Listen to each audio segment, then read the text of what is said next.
And I just have, yes, just a second, I've got a message. I have to get this off the screen. We can't have dinner together, and we can't have breakfast together, but we can have the symposium, which means I can talk to you. And I think it is very much a privilege for us in the world of higher education to consider ourselves as part of one community. We have different languages, we have different cultural traditions, but we have a very common enterprise. And when we are together, we understand one another. We know what we are talking about. We know what our love of knowledge means and our love of the chance to share that knowledge with other people, with one another, and with students. We are, to use a very old-fashioned, wonderful word, we are a fellowship, a republic of letters, a college, and that word from the Latin meant a fellowship, a collegium, a group of people. Well, you've been kind enough to circulate my paper, and it has been translated. And I don't want to read it. I want to participate as part of a symposium. I want to talk to the paper. I want to chat about it. And then I want to leave, as I know you want, lots of time for questions and explanations, because I don't want the talk to be so detailed that it becomes rather confusing for any listener to follow, okay? So I'm going to try to pick out the really big themes in our subject and the major problems. So I will not talk about all the different kinds of ways in which a liberal education was created in the past, discussed or argued about, but I'll try to hit on the main themes and open the discussion up. But one point I think I would like everyone to think about is, why should we even care about liberal education? We live today in high-tech societies. The emphasis is on problem solving, on service communities of a great variety. We have major issues to address in our countries, major issues of health, major issues of the economy, major issues of people getting along, major issues of government, right?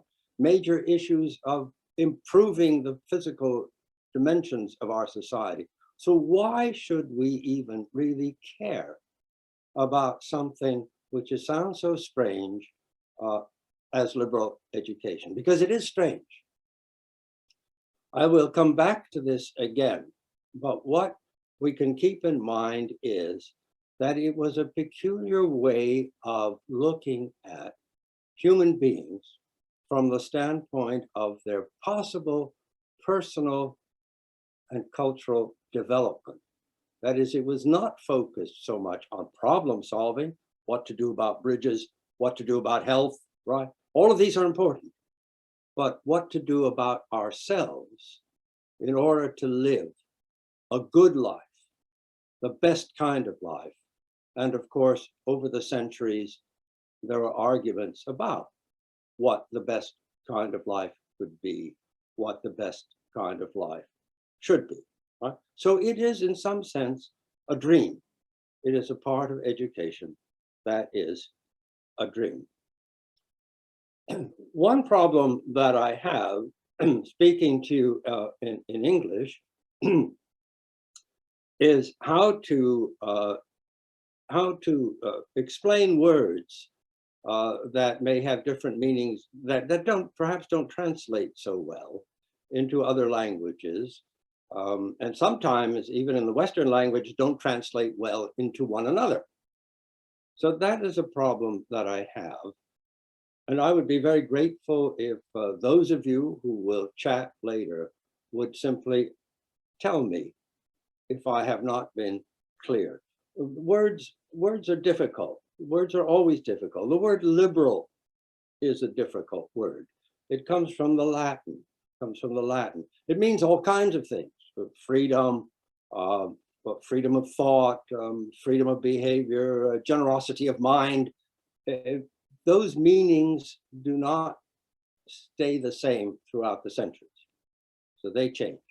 So it's difficult. There's a word like the humanities. What does that mean?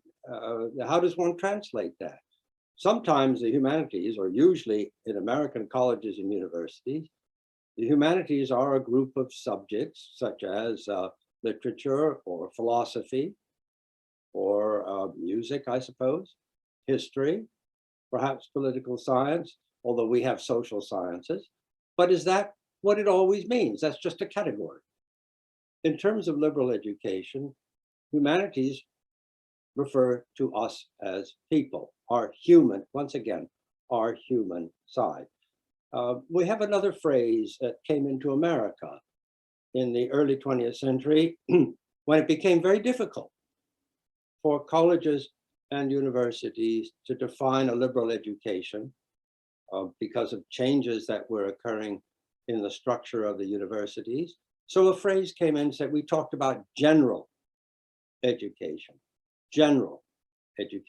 But that's another a very difficult idea. What do we mean by general? Or what should a person know? It seems to mean that we should not be specialized. But on the other hand, we are, in our disciplines, highly specialized. So these are difficult words, right? Liberal, humanities, general. A complicated story historically. However, there is one persistent and abiding theme that connects all of the different kinds of liberal education we have had in the Western world since ancient times, but let's say since the 12th century, when universities, as we understand them, were created in Italy, in England, and in France. Okay? One persistent notion, and that is, while there are many different kinds of education, vocational education, right, technical education. Hello, have I lost you? Professional education. Have I lost you? I don't see you on the screen. Can you hear me? Yes. Yes, I can hear you. Yes. Yeah. There you are. You are back. Okay, good. Yes. I'm sorry about that. No, it's okay. So many different kinds of education, right? Vocational education, professional education, technical education. What's the difference with liberal education? Well, all of these other kinds of education actually prepare you for some kind of career, some sort of work. You are going to be a medical doctor, or you are going to be an engineer, or you're going to make violins, and you're going to have a kind of craft training, all right? Now, there are, of course, historically, arguments all the time about the best way to train. That is a word that we use. So instead of educate, we use the word train. Train a doctor, train an engineer, train a violin maker, okay?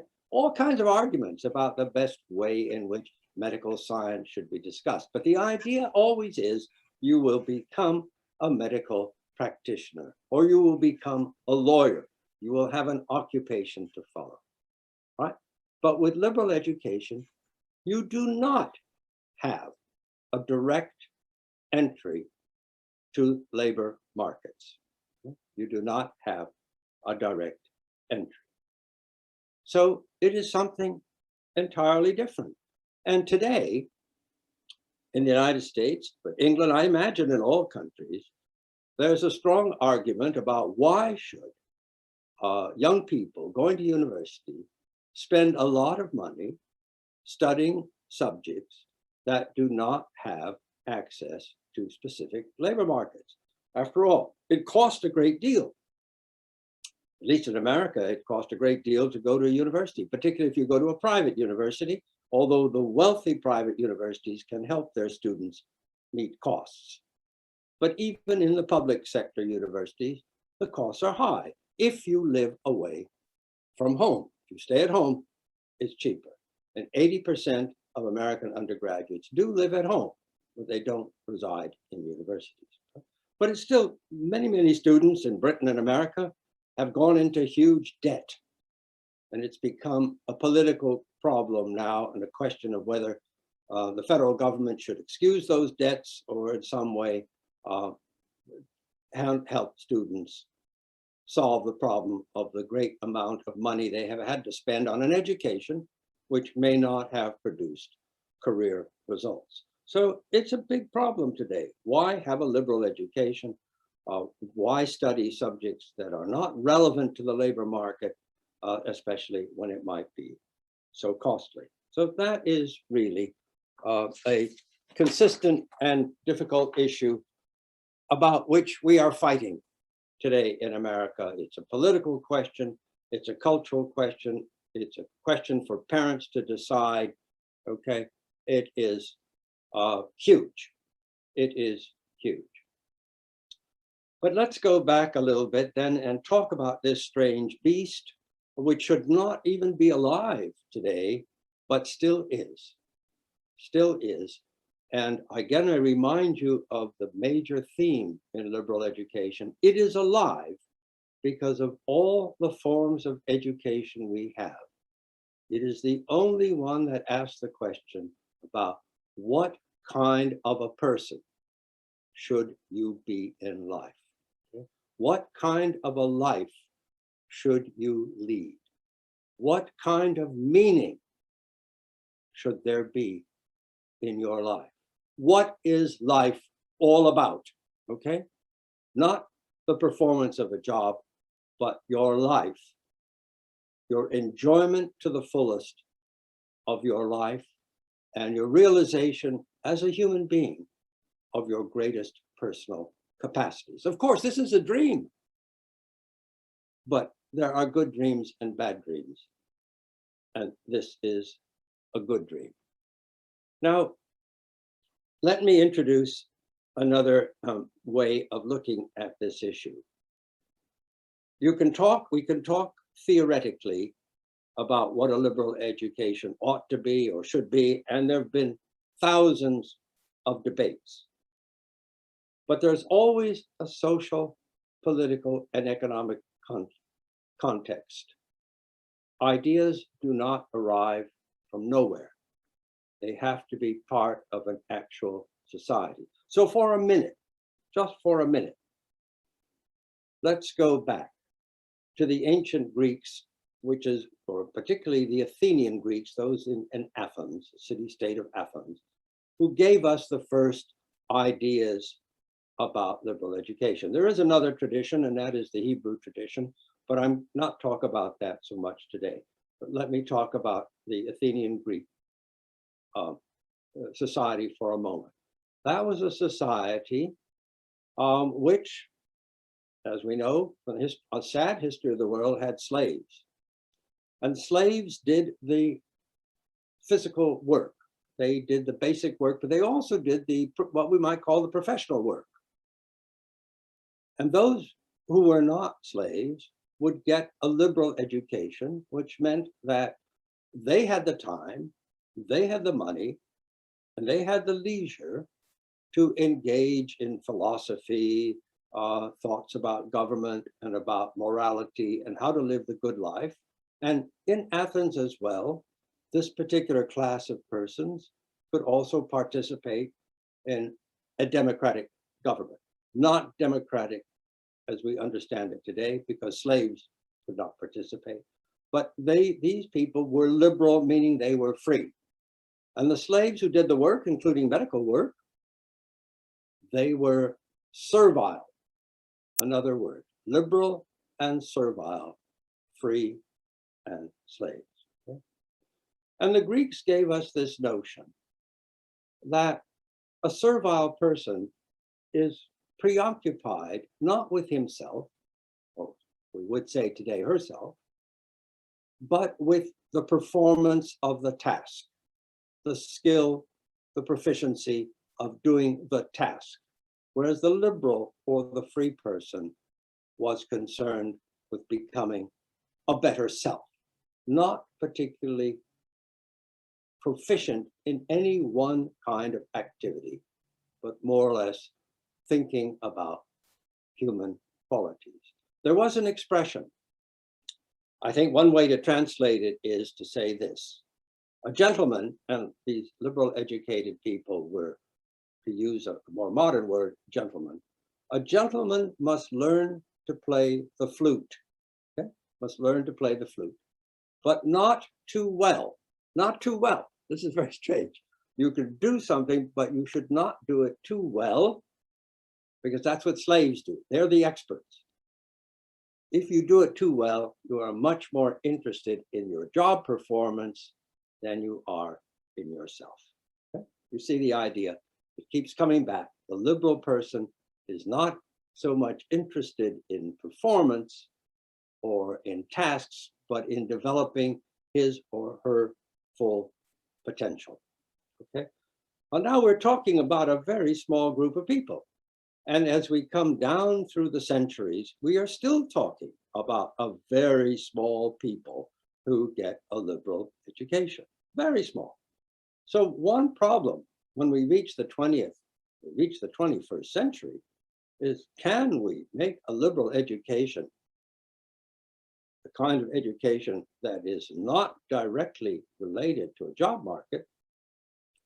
Can we make that kind of education available to everyone, not just to the rich and the privileged and the aristocratic classes and the people who have special opportunities in life, but to all people, whatever their means? And that has been a particular struggle ever since. And that is why it is sometimes said, if you do not have the means, the leisure, and the time to study subjects that are not directly related to the labor market, you should get to technical, professional, or career education, right? So it's a problem for modern societies to provide access to liberal education for everyone and not for just a few. Now, let me go back a little bit in time to the earliest years of the universities as we know them. They consisted of two segments. One was your early education, and then your advanced education. Advanced education was preparation for the professions. And there were three professions in those centuries that were really important: medicine, law, and divinity, that is going into the church. Remember that in those centuries, 12th, 13th, 14th, 15th, 16th centuries, Europe was largely Roman Catholic. We hadn't yet gotten the Protestant Reformation. So there were, and I wrote this in the paper, there were these higher professional studies, but you needed to prepare for these studies. And you prepared for these studies by having courses in 7 subjects. And these were the 7 liberal arts. 4 of them had to do with mathematics, to include subjects like music. And 3 of them had to do with language, to include subjects like grammar and rhetoric. So that is not what we understand by humanities, because that word comes in its modern meaning much later. The point is that liberal education in the medieval university was preparation for professional education, not something you did for itself. It was actually to give you the kinds of mental skills to enter these professions. Okay? That's what it was for. So that's not the kind of liberal education we understand. Okay? Now, I've made this really quite simple. It is much more complicated than that. But for the moment, let's just keep to that particular theme. When we come centuries later to what in the Western world is called the Italian Renaissance, it's a Renaissance because it's the recovery of Greek and Latin texts that had been lost for centuries. With an interest in scholars in having a more pure Latin, more authentic Latin than had been known in the medieval university, and Greek, which had not really been studied at all. And the Greek influence came from the Eastern Roman Empire, which was centered in Constantinople, Istanbul, and was in the 15th century captured by the Ottoman Turks. Okay? Greek scholars fled from Istanbul to Italy and to the West, and they brought with them all of the Greek learning that had been lost before, in particular the works of the philosopher Plato. But Plato was barely known in the medieval university. The major Greek philosopher was Aristotle. And Aristotle was known mainly through the translators from Arabic and Jewish communities. They carried that body of learning to the West when the Roman Empire declined. So it's in the Renaissance that we begin to get this notion of liberal education as being a kind of education that would make you into a better, a more perfect, a more accomplished, richer, rounded person. It's there. And that's when the subjects that we associate with liberal education really get established, the subjects we call the humanities. Once again, we are dealing with a small group of people. Italy in the 15th century, even before, had broken apart into small states. Each of these states had their own rulers, and the rulers had courts, and the richer people would congregate in those courts, and they would then have the kind of education that allowed them to live this kind of full, rich, courtly life. Once again, 99% of people in the world have no access to any education of this kind at all. And so we get this attached to this is the view that people who have a liberal education really are privileged people. They are snobs. They look down upon other people. They have privileges that no one else has. But liberal education became associated, once again, as it had with the Greeks, with privilege. Right? This is not going to fit within a democratic society when we come to the more modern period. So that is going to be a problem. Can we open up a society to the point where everyone should study Latin and Greek and art history, music, right, of the humanities? Is that practical, or is that necessary? Is that wise? There are debates about that. Now, the next challenge for the liberal education comes in the late 17th century with the scientific revolution. Now, the medieval university was interested in science, but it was interested in theoretical science, okay? Largely mathematically driven, geometry, astronomy, subjects like that.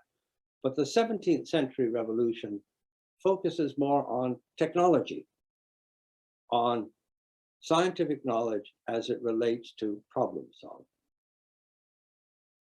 Does this now fit in with this Italian Renaissance idea of a liberally educated person? Should a liberally educated person learn chemistry? Should a liberally educated person learn physics? Big debates, again, about what to do with this new body of important knowledge. And in the 18th century, thinkers all over Europe and America are talking about useful knowledge, knowledge that you can, that's actually geared towards problem solving or social engineering, reconstituting and recreating society to make it conform with new ideas about economic development. Well, I will give that subject short shrift only to say, once again, the debates go on about what to do whenever a new body of knowledge arises. Can you fit this in to the matrix of a liberal education? Right? Constant debates. The same thing today. Can you fit computer technology into the idea of a liberal education? That was a challenge. Let me give you another challenge. The next challenge comes from Germany in the 19th century. You know, fascinating, interesting story. I won't go into the details. I think some of you already know it.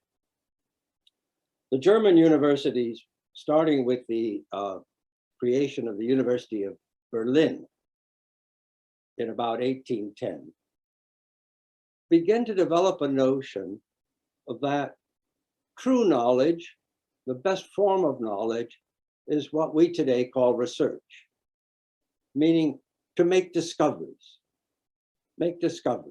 find new knowledge, find new ways of understanding the world, oneself, but mostly the world.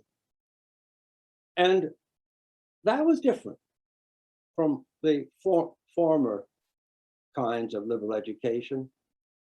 The former kinds of liberal education were not focused on new knowledge. Of course, new knowledge was always coming in, not consciously focused on new knowledge, okay, but focused on delivering what was known to students, received knowledge, just keep the knowledge communicated, okay? That was what liberal education was, not new knowledge. But now we have this confrontation between liberal education and new knowledge in the form of research and specialization. One of the problems in outside Germany was that students were very young, particularly very young in the United States. They were really more of high school age, or in Scotland, they were of high school age. And how can you have a research culture aimed to very young people? Okay, that's why you gave them what was usually known, received, developed over the centuries. So once again, liberal education had to, if it was to stay alive, it had to confront this new German research ideal, right? New knowledge. That also meant there had to be improvements in secondary education so that older students would come to university and be more prepared to receive ideas that were different from what they may have grown up with. It was always afraid, there was always a fear that students would be exposed to political ideas or cultural ideas that were threatening to them and to the culture at large. Right? So that was an issue, and various solutions emerged from that. And by and large, today's American university undergraduate curriculum reflects the research ideal, excuse me, which means that the search for the liberal education goes on. But there was a second idea that came out of the German universities. This is a word that is used in the literature all the time. It's a German word. I refer to it in the paper. It's called Bildung. Bildung. It's very difficult to translate even into English. But what it seems to mean, and Americans who went to study in Germany just fell in love with it, what it seems to mean is that the purpose of knowledge of any kind is once again to focus on a person's highest spiritual, aesthetic, moral development. So that was all right, because that fitted in with the inherited notions of a liberal education as focused on the person. It was okay. It was just difficult in America, for example, or in Britain, or English-speaking countries, to absorb an idea that was also based on a conception of a national culture, a German high culture. There was no American high culture, and there was no real British high culture either. There were cultures. These were societies that had become much more, what shall we say, heterogeneous, much more differentiated, right? Without a single cultural pole, just many cultures. So very difficult to take a notion like Bildung, which was based on a conception of a high German culture, and put that into societies which did not have such a common culture. Okay.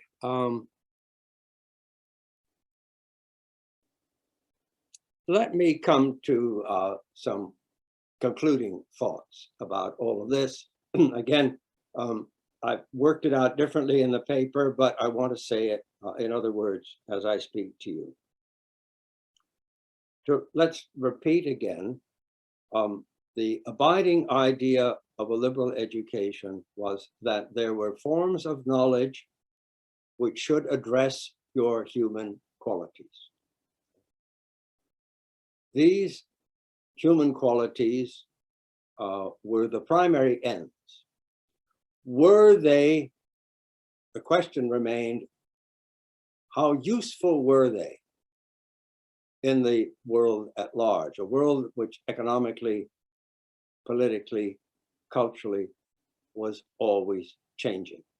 And so we read today about the fact that business people, entrepreneurs really want to hire people of liberal education because they have a broader outlook, because they seem to know more, even if they're not specialized.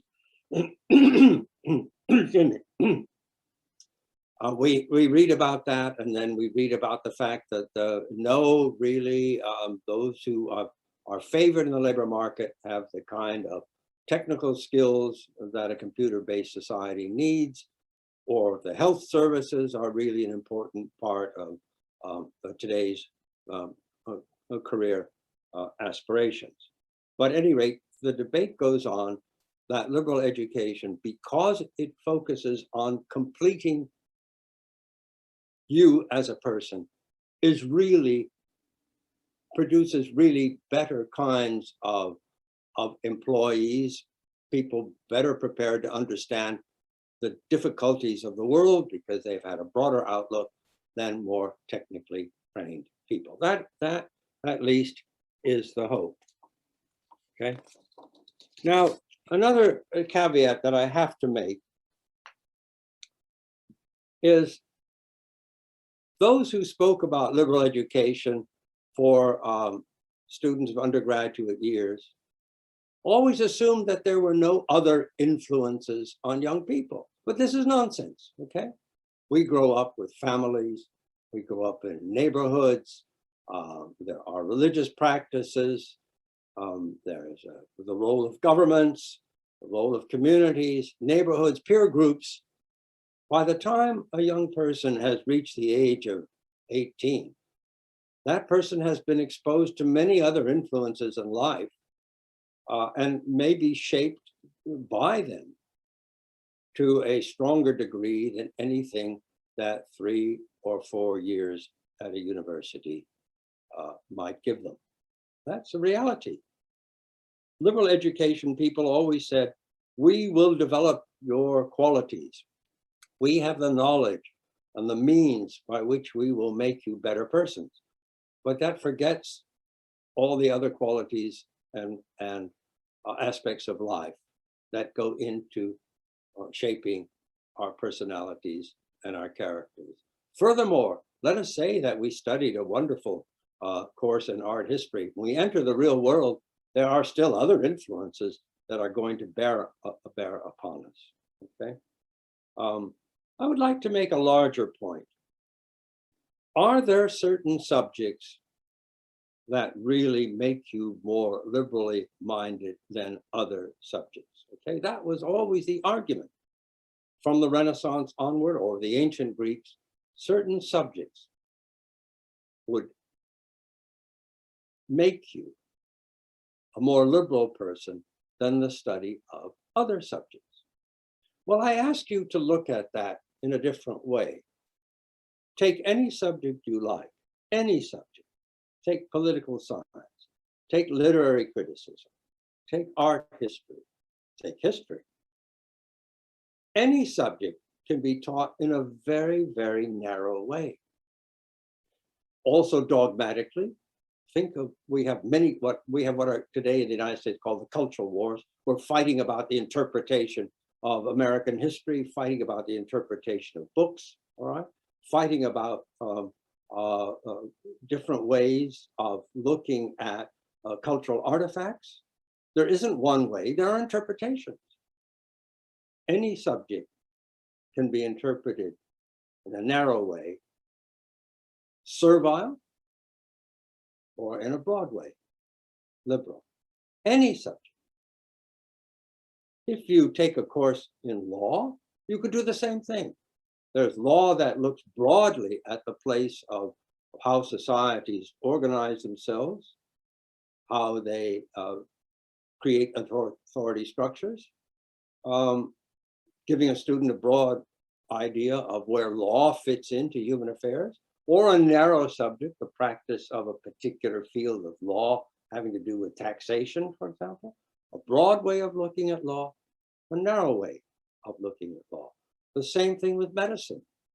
Focus on a very narrow specialty, or asking oneself how the body is really, what are the different functions of the body, and what other kinds of ways of looking at healing can be found by looking at other subjects, including moral subjects, psychological subjects, the well-being of the personality. Any subject can be made liberal, in my view, and any subject can be made servile. Now, that is not a common way of looking at the issues, but that is my way of looking at the issues, because it becomes, after a while, impossible, given all the knowledge we have in the world, to really decide how to form a liberal education on the basis of particular kinds of subjects. Humanities, as they're taught today, are no more humanistic than the social sciences and possibly the sciences. Okay, now several really final thoughts. And I barely touched the other kinds of uses of liberal education, and perhaps in the future, because I know that Professor Hong wants me to do another lecture, I will talk about some of those other uses of liberal education, particularly civic, what we call civic culture, participation of individuals in the governments of society. Maybe that would be a good subject because it's important. But let me come back to another point, and that is, in all of the discussions of liberal education, the focus was always on what the students should learn. Students should learn this because of this. You could read the arguments. Students should learn that because of that. You can read the arguments. The focus almost never is on the teacher, the person who is giving the liberal education.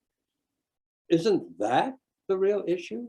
What kind of a teacher do we want in the classroom to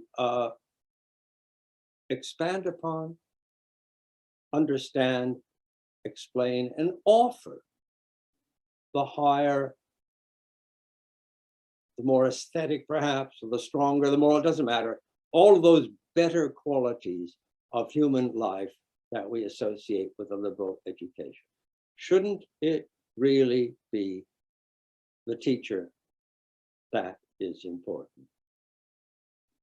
One more thought. The word liberal should really apply to should really be our attitude towards knowledge, our attitude towards knowledge, more than to some sort of subject that we love and excel in, but is our whole being. We can teach, as I said, I want to repeat this point. We can teach that subject in an attitude of narrow concentration, or we can teach that subject from the standpoint of trying to open it up so that we can show connections to other subjects, okay? History connects to psychology, to culture, to politics, to the economy, okay? All of these subjects can be interconnected. It's an attitude towards our subject more than the subject itself. I think that is really important. So those are my general, I hope not too sketchy. They are sketchy, but I hope not impossibly sketchy remarks, Dr. Hall. I turn it over to